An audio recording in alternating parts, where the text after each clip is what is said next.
Let me paint you a picture. Saturday afternoon, warm sun, lawn chairs, lukewarm beers, kids shrieking on a trampoline in the background, and me, barbecue tongs in one hand, red Solo cup in the other, watching my wife flirt with the man she claims to loathe. You ever hear a laugh that's just a little too musical? A little too bright? That was her laugh when Greg, yes, Greg, made some dad joke about garden hoses and pressure issues. And my wife? She giggled like he'd just delivered the closing set at the Apollo. Greg was the dad of our babysitter, Emily. 17, sweet kid, on a roll, mostly kept to herself. We'd hired her every Friday for the past year so my wife and I could get one precious, glorious night of overpriced tapas and pretending we weren't exhausted parents of two feral goblins. She was reliable, polite, and, until that day, someone my wife described as a necessary evil because she couldn't stand her smug, know-it-all dad. Funny, didn't look like loathing to me. Looked like a woman casually grazing his arm mid-joke and tilting her head in that way she does when she wants to seem adorable and fragile. You know, the move that got me hooked 12 years ago, back when I still believed people were who they said they were. Probably just being polite, I muttered to myself, tonging a charred sausage onto my son's plate. My daughter asked for another Sprite. My wife was still giggling, and Greg had that smirky, just divorced swagger like he was back on the market and already getting offers. I'd seen that look. Hell, I'd worn that look before marriage ground it out of me. Later that night, while she brushed her teeth and hummed in the mirror, I brought it up. Casually. I'm a casual guy. You and Greg seem to be getting along these days. She paused. Just a fraction. Barely a breath. Ugh, no. He's insufferable. I was just being friendly. For the neighborhood. You know how he is. Right. Because nothing says insufferable like touching someone's forearm while cooing about backyard landscaping. I let it go. For now. The next Friday rolled around, and, surprise, surprise, Emily canceled. Texted my wife. Said she had family stuff and wouldn't be babysitting anymore. Just like that, poof. No thank you. No explanation, no transition period. Just gone. My wife announced it at breakfast like someone reporting the weather. Emily's not babysitting anymore, she said, sliding scrambled eggs onto our kids' plates. Guess we'll finally have to do that at-home date night I've been begging for. Begging? Since when? The last time I tried suggesting a fun night in, she told me we'd just end up scrolling our phones in separate rooms. But now she was chipper, bubbly, almost relieved. Red flag. Not the big flapping in the wind kind. More like a tiny one. The kind you half notice and convince yourself is nothing. But I started paying attention. It started with the coffee. My wife always left the coffee pot messy. Grounds in the filter, a little cold liquid still sitting at the bottom like forgotten bathwater. Then one Tuesday, I came downstairs and it was spotless. Fresh pot. Clean counter. Like someone had wiped it down with intention. She was already dressed, hair brushed, earrings in. At 8:12 a.m. She doesn't even do earrings unless it's a dentist appointment or someone's funeral. You're up early, I said. Felt like getting a jump on the day, she replied, sipping coffee like she wasn't a complete night owl every other day of her life. The next week, I found a second toothbrush in the guest bathroom. Subtle, neutral blue, medium bristle. We don't have overnight guests. Ever. The kids use the main hallway bathroom, and I use the master. But there it was, leaning innocently in the cup like it belonged. Like it lived here. I didn't mention it. Not yet. Instead, I went for a walk that next Friday. Claimed I needed air. Instead of hitting the path, I circled back through the side gate and peeked through the living room window like some washed-up James Bond. Empty. Quiet. But the back door was unlocked. I didn't go in. Not yet. I just noted it. Cataloged it. Filed it under reasons I might lose my sh*t later. Then I started tracking Greg's schedule. Not because I'm crazy, but because I'm thorough. He jogged every morning at 7:30. Drove to his office by 9. But oddly enough, his car was parked outside our street on random afternoons. Once on a Wednesday. Once again the next Monday. Not long. Maybe 20 to 30 minutes. Like someone stopping by to drop something off. I played dumb. I cooked dinner. I made the kids laugh. I waited for her to slip. She didn't. Until that one Thursday morning when I walked into the kitchen and heard her whispering in the guest bathroom. I froze. No, he won't. He's not that kind of guy. Silence. Then, just be quick, okay? When she opened the door and saw me, She flinched. Just a twitch. But I caught it. Who were you talking to? I asked, feigning that dopey husband voice I reserve for IKEA instructions and school newsletters. No one, she said quickly. Just checking my phone. She wasn't holding her phone. I smiled. Right. Cool. I went out for coffee. Not because I needed it, but because I needed time. Time to think. Time to breathe. Time to call someone who might enjoy this as much as I did. I called Emily's mother. Hi, is this Sandra? Speaking. Hey, this is Mark, Charlotte's husband. I was wondering if I could ask you a weird question. Sure. It's about Greg and the guest toothbrush in my house. And just like that, the trap started setting itself. Sandra didn't say much at first. In fact, she said exactly 2 words, oh boy. It wasn't the kind of reaction I was expecting. I had called expecting confusion, maybe a little suspicion, but not resignation. Like I had just confirmed something she already suspected and was too tired to deal with. I stayed quiet for a beat, waiting to see if she'd elaborate. She didn't. So I took the plunge. Look, I know this is awkward. Believe me, I hate being this guy. But Greg's been showing up at my house during the day. My wife is acting weird. And your daughter suddenly quit babysitting us with 0 warning. I'm just connecting dots. Silence. Then a soft exhale. I had a feeling, Sandra muttered. Emily came home, crying the night she quit. Said she didn't want to go back there. Said something about not wanting to see them together anymore. I thought she meant your kids. But now we both knew better. I didn't say anything. Just let that hang in the air. She didn't want to tell me what happened, Sandra continued, her voice sharper now, the divorce lawyer rising to the surface. Said she promised someone she wouldn't. I assumed it was your wife. But if Greg was involved. Oh, I'm sure he was involved, I said dryly. He's been very present lately. Sandra went quiet again. Then, as if flipping a switch, she asked, You have evidence? Not yet, I admitted. But I've got enough to make my skin crawl. I know their schedules. I've caught whispers. I've got a toothbrush in the guest bathroom and a wife who suddenly enjoys mornings. That's enough for me to start acting. She hummed. You want a referral to a good PI? I chuckled. I want a divorce lawyer, actually. There was a pause, just long enough for me to hear the unspoken question in her breath. Why call me?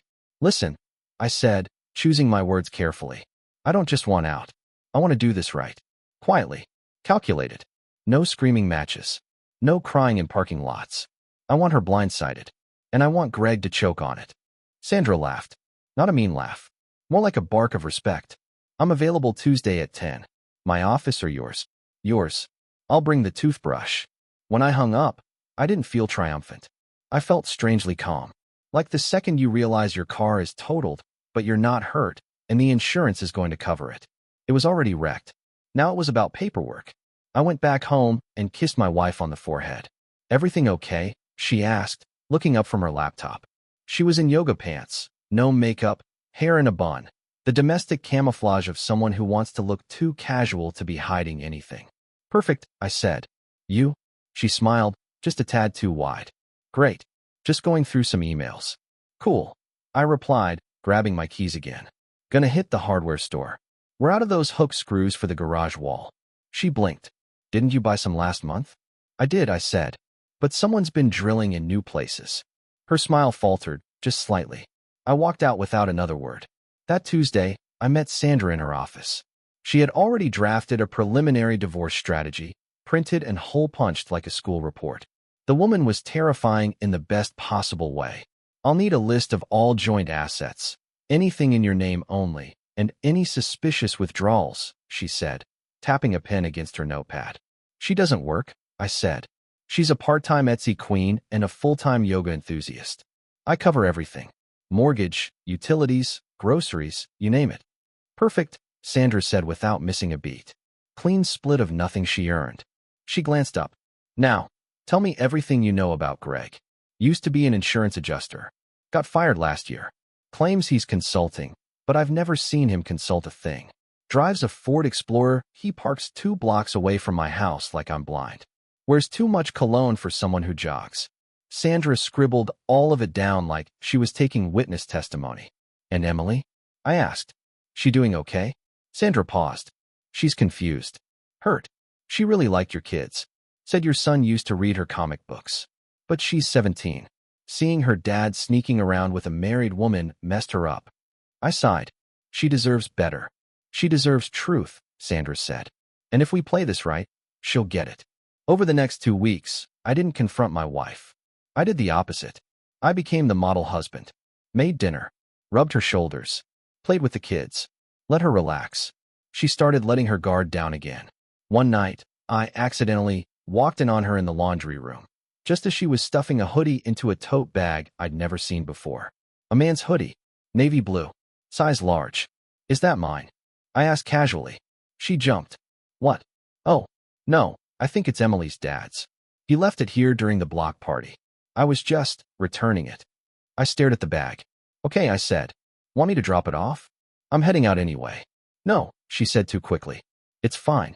I'll do it tomorrow. Lie. Tomorrow was garbage day. She was planning to dump it. I let it go. Another breadcrumb for the trail. The next day, I finally checked our guest bathroom drawer. Not the one with the toothbrush. The drawer beneath it. Inside, buried under expired sunscreen and allergy meds, was a crumpled receipt. 2 burgers. 2 milkshakes. 1 slice of strawberry pie. Dated 4 days ago. From a diner 30 minutes outside town. It wasn't with a friend. She'd been at yoga that night. I pocketed the receipt. Then came the final nail. My son, bless his oblivious, chatty little heart, asked me during breakfast, Daddy, why was Mr. Gregg in our kitchen yesterday? He made weird eggs. I froze. My wife paled. I turned slowly. Gregg was here. She laughed, poorly. Oh, honey, that was weeks ago, remember? Not yesterday. No, my son insisted. I remember because he had the same red shoes I drew yesterday. She opened her mouth. Closed it. I smiled. Weird. I must have missed him. She tried to backpedal, but I was already clearing the table. That night, I wrote Gregg a note. Typed it. Simple. Elegant. Just so you know, I know. And so does Sandra. Hope the hoodie was worth it. I signed it with a smiley face and mailed it to his address. 3 days later, my wife asked me why I hadn't initiated sex in a week. I've just been tired, I said. She looked hurt. Good. But she still didn't confess. Not that I expected her to. Some people would rather drown than admit the water's rising. No matter. I had everything I needed. Next stop? Mediation. That's where it all came undone. That's where the twist no one saw coming hit us both like a truck. I always thought mediation would be like a courtroom, but boring. Less order in the court, and more awkward silences and bitter sighs. Turns out, I was only half right. There was no judge, no gavel, and no dramatic outbursts. But the tension? You could slice it with a butter knife and still need stitches. Sandra had arranged everything, down to the brand of bottled water on the table. We met in her private conference room. All glass walls, fake plants, and silent judgment. My wife sat across from me in a crisp cream blouse, legs crossed like she was here to renegotiate a lease instead of untangle a marriage. She hadn't looked me in the eye since she walked in. Gregg was noticeably absent, which was fine. I didn't need him there. I wasn't interested in theatrics. I wanted precision, closure, maybe even a little collapse. Sandra cleared her throat. We're here today to discuss the terms of an uncontested separation between Mark and Charlotte. She didn't even glance at my wife. My client is willing to waive alimony, retain joint custody of the children, and allow your client to retain any personal property not listed as a shared asset. Charlotte blinked. Wait, I thought we were just talking. We're not even. Charlotte, I said quietly, you've already had your secrets. This is mine. Her lips parted like she wanted to argue, but then she saw Sandra pull out the envelope, the one with the diner receipt, the toothbrush, the screenshots of Gregg's car parked down our street at suspicious hours. My son's crayon drawing of Mr. Gregg with red shoes in our kitchen was the cherry on top. She paled. You talked to Sandra? I shrugged. You were busy. Someone had to be a grown-up. It wasn't like that, she stammered. You don't understand. No, I said. I do. I understand perfectly. You wanted attention, validation, something new. And you got it, from a man whose idea of foreplay is probably comparing cholesterol numbers. Charlotte's eyes flicked to Sandra, who was unreadable, arms folded, and pen tapping gently against her notebook. I made a mistake, she whispered. One mistake. I said, how many times does it take to make it plural? 5. 10. However many Friday afternoons I was out running errands while Greg was adjusting your emotions. She flinched at that. Good. But I wasn't done. I'm not here to shame you, I said. I'm here to leave you. Calmly. Neatly. Completely. Then Sandra did something I hadn't planned. She slid a second folder across the table. This is the final disclosure package, she said, including full custody request and child support calculations. Charlotte frowned. Wait. What? Full custody? Why would he? That's when Sandra leaned forward and said, in the coldest, most clinical tone imaginable, because the child in question may not be biologically his. Silence. The air got sucked out of the room. Charlotte blinked. What are you talking about? Sandra opened the file. My client has reason to believe that your son may not be his biological child. We've filed for a paternity test. What? Routine, Sandra said. Given the circumstances. Once the test is complete, we'll finalize the custody recommendations. Charlotte turned to me, horror etched across her face. Mark, you don't really believe that, do you?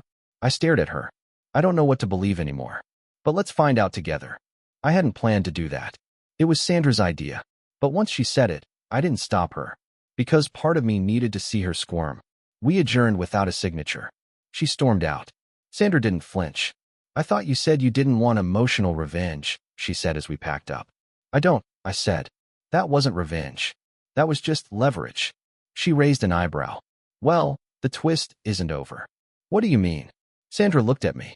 Really looked. The kind of look a lawyer gives when they're about to drop something nuclear. You asked me to dig into Greg's background. I had a PI trace some timelines. And I found something strange. My stomach tightened. What kind of strange? 17 years ago, you were stationed in California, right? I nodded. Briefly. Summer. Some base support job before I rotated home. And during that summer, did you ever go to a bar called Marlowe's? Small, dimly lit, popular with the military crowd. I furrowed my brow. Yeah, once. Maybe twice. What? Sandra pulled out a photo. A teenage girl. Brown hair. Freckles. Eyes like mine. My heart stopped. That, she said slowly, is Emily. I couldn't breathe. She was born about 9 months after you rotated out. Her mother's name? Sandra Fields. Wait, what? That's me, she said flatly. I was 22. You were probably 24. We didn't exchange full names. Just a night. I didn't think much of it. Until Emily turned 10 and started asking about her dad. I never told her. Never even tried to find you. And then, one day, she starts babysitting for a sweet couple across town. And she comes home asking about Mark, the nice dad with the funny voices and the comic book collection. She gave me a long, measured stare. I didn't know. Not until you called. I stared at her. At the photo. At the eyes I saw in the mirror every morning. You're telling me, Emily is my daughter. Yes. I leaned back in my chair. My chest was burning. My ears were ringing. And somewhere, far away, I could hear Charlotte's voice echoing in my memory. She's just the babysitter. Don't be dramatic. Oh, I wasn't being dramatic. I was being a father. And now I understood everything. Why Emily quit. Why she cried. Why she couldn't watch her dad sneak around with my wife. Because she wasn't just losing a job. She was watching her birth father get betrayed. Again. Charlotte had known. She had to. She had always been weird about Emily. Called her too smart for her age, said she had a weird vibe. Never liked her in our house. Not because of Greg. Because she knew. And she still let it happen. Still did it. Sandra watched me process it all. She didn't rush. She didn't comfort. She let the silence settle like dust on a forgotten bookshelf. Want to revise the custody request? She asked quietly.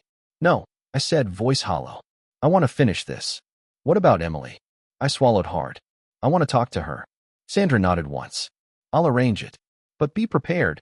She's not a kid anymore. She's smart. She's angry. And she knows the truth now. I'd be angry too, I muttered. If I watched my real dad get humiliated by the woman he married. I looked down at the photo again. She looked like me. She was me. Charlotte hadn't just cheated. She had stood in a house with my daughter, knowing exactly who she was, and betrayed us both. This wasn't just a marriage ending.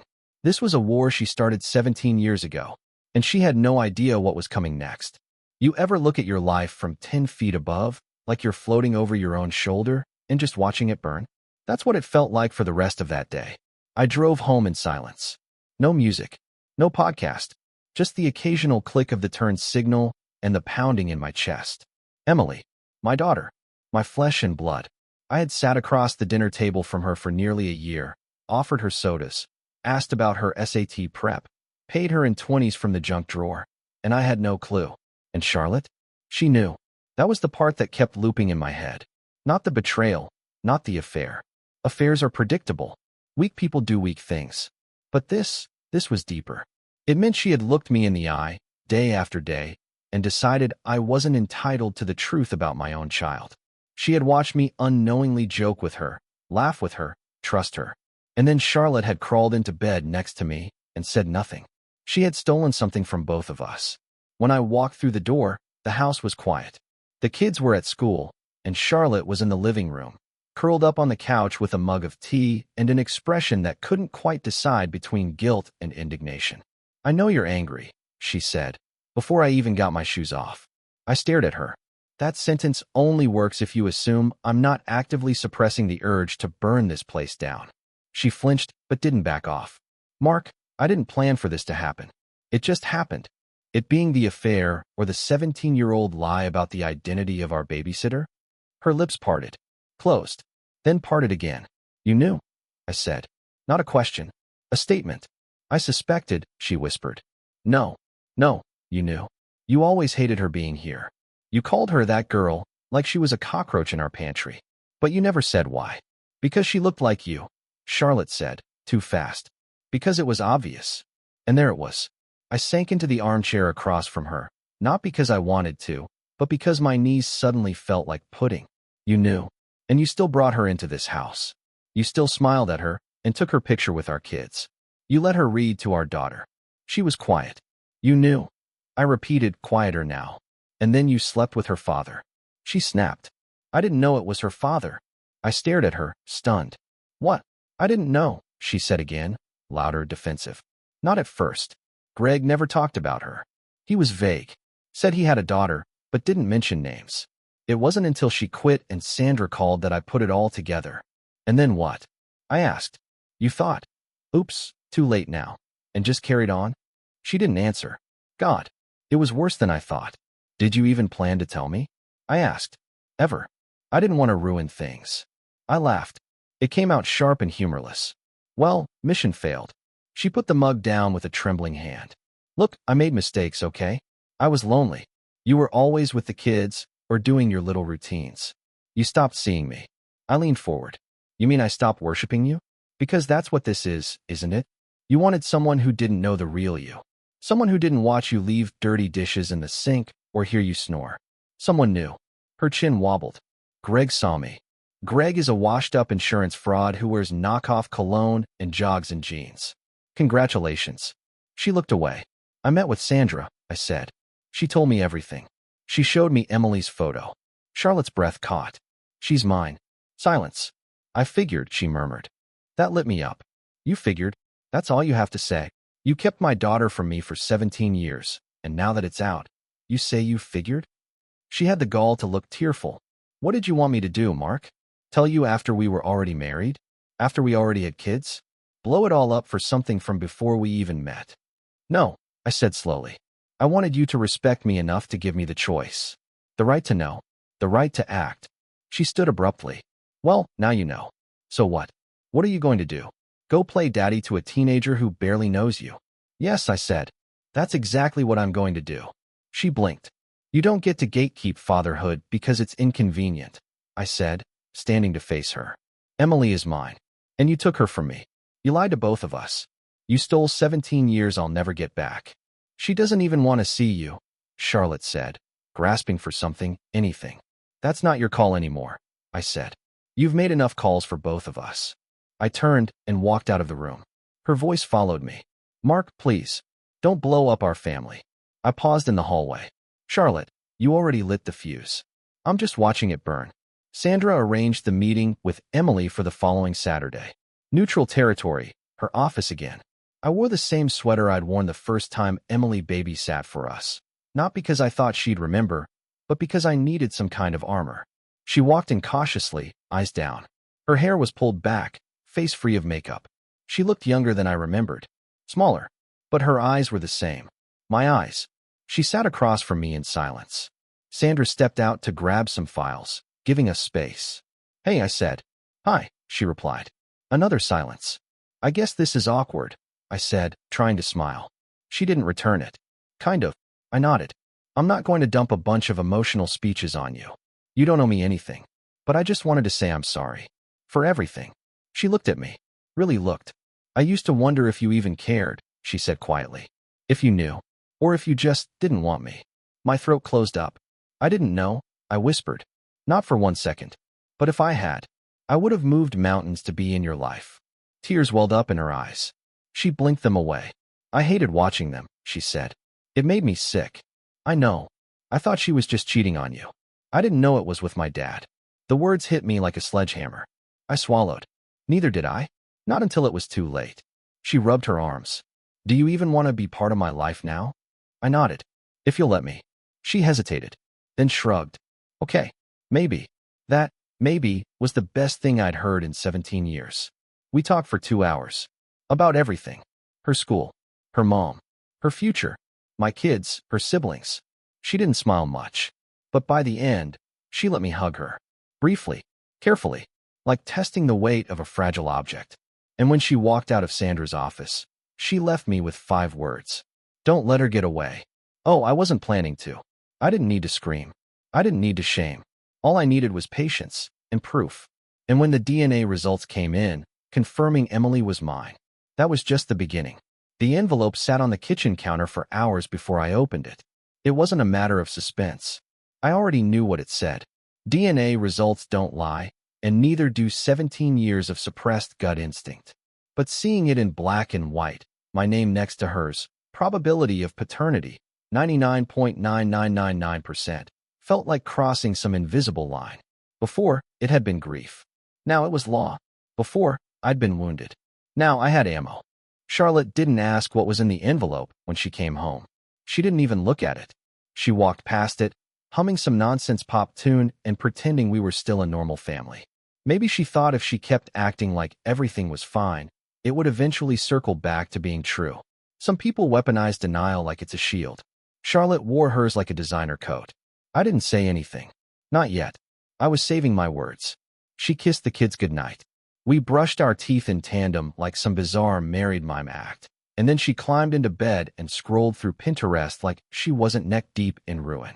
Meanwhile, I sat in the living room, lit only by the glow of my laptop, and drafted my plan. Methodical. Precise. Cold. Like surgery. This wasn't just about the affair anymore. It wasn't even just about Emily. It was about dignity. About removing every illusion Charlotte had wrapped herself in and leaving her face-to-face with the woman she really was. No fireworks.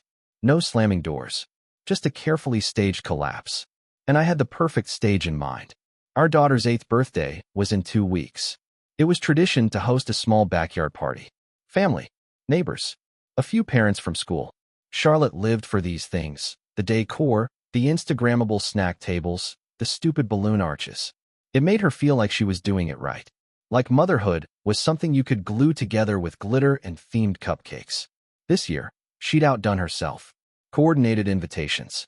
A mermaid bounce house. Custom cookies from a local baker who charged more per tray than most people spend on groceries. I smiled and nodded through all of it. And then I made my additions. Subtle ones. First, I called Sandra and asked her to attend the party. Not as a lawyer. As Emily's mom. Emily wouldn't be coming. That was too much, too soon. But Sandra understood the assignment immediately. Dress sharp, I said. Smile like you're holding all the cards. She chuckled. Oh, honey. I am. Next, I extended a private invitation to Greg. No fanfare. Just a casual message. Hey, Greg. Hosting a little get-together for my daughter's birthday. Would mean a lot if you dropped by. Bring whatever you'd like. No threats. No hints. Charlotte saw the RSVP and blinked. You invited Greg? Sure, I said, flipping a pancake. He's part of the neighborhood, right? She hesitated. Yeah, right. Then, the day before the party, I booked a photographer. Not for the kids. For the reactions. The party started just like any other. Folding tables with plastic tablecloths. Soggy sandwiches. Adults standing in little clusters, drinking warm beer and pretending to care about elementary school curriculum changes. I manned the grill. Charlotte floated from guest to guest like a pageant queen, hugging moms she secretly hated and laughing at stories she'd forget by Tuesday. She wore her best, look at my perfect life face, the one she saved for Pinterest posts and front-facing camera angles. Greg arrived 20 minutes in. Alone. Collared shirt, fresh shave, smugness dialed up to 11. He played the part of the harmless bachelor neighbor, handing off a box of cookies and tossing a football with one of the dads like he wasn't sleeping with the host's wife. 10 minutes later, Sandra walked in. He froze. Charlotte froze. Everyone else kept chatting, oblivious. Sandra walked straight up to me and smiled. "Thanks for the invite," she said sweetly. "I brought a little something." She handed me a small gift bag. Inside, a framed photo of Emily at graduation, and a card, to mark, for the years we missed and the ones ahead. I didn't cry, but I damn near cracked. Charlotte saw the photo. Her smile faltered. And Greg? He looked like someone had just handed him a live grenade with no pin. "Wait," he said too loudly. "Why is she here?" Charlotte tried to pull him aside, but it was too late. A couple of guests noticed. Conversation slowed. Heads turned. I held up the photo and cleared my throat. "Everyone," I called out, voice cheery. Quick toast. Plastic cups raised, half full of flat soda and off-brand Prosecco. "I just want to thank you all for coming today. It means a lot to us. Family, friends, neighbors, and, former babysitter's parents." A few chuckles. Nervous glances. Greg was sweating. "But mostly, I want to thank Sandra for this beautiful photo. Turns out, I missed a few birthdays. About 17 of them." Silence. Charlotte turned ghost white. Greg muttered, "Oh no." I kept going. "Funny thing, sometimes life hands you surprises. Like discovering your babysitter is actually your daughter. And sometimes those surprises come wrapped in deception and betrayal." Now the murmurs were starting.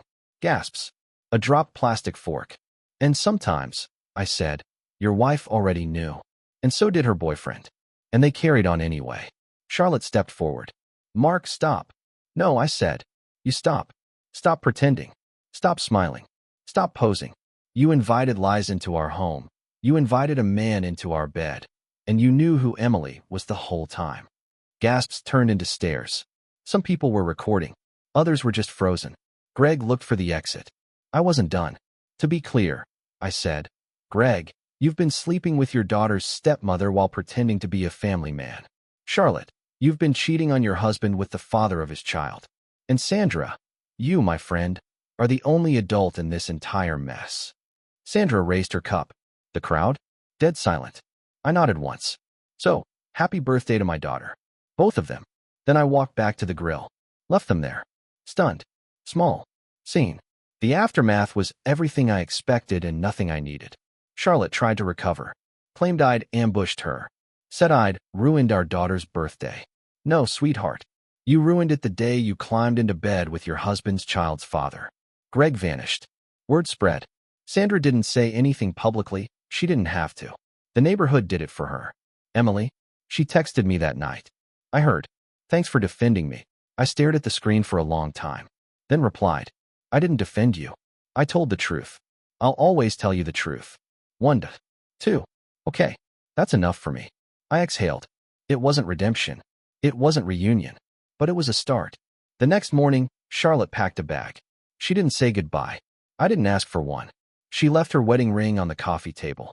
I picked it up, dropped it in the trash, and then I sat down on the back porch with a cup of coffee, watching the remnants of the party, streamers, crushed juice boxes, a deflated mermaid tail, flutter in the wind like confetti after a war. It wasn't victory, but it was peace. Peace is a funny thing. It doesn't come with a trumpet. There's no sunrise moment or slow-motion montage with acoustic guitar. It's quieter than that. A missing noise. An absence of tension. Like when you suddenly realize the fridge stopped humming and you'd been hearing it all along. That's how it felt after Charlotte left. Not relief. Not celebration. Just silence. The house was different without her. Not in a bad way. Just cleaner. Lighter. Like the air wasn't walking on eggshells anymore. The kids noticed too, but they didn't say much. My daughter, the younger one, asked once why Mommy wasn't eating breakfast with us anymore. I told her, because sometimes grown-ups make big mistakes, and they have to go think about them. She asked if that meant she'd come back when she was done thinking. I said no. She didn't cry, just nodded and went back to her cereal. That's the thing about kids. They understand more than we give them credit for and forget less than we hope they will. Charlotte's stuff was gone within a week. She didn't take much. A few boxes, some clothes, her Pinterest perfect photo albums.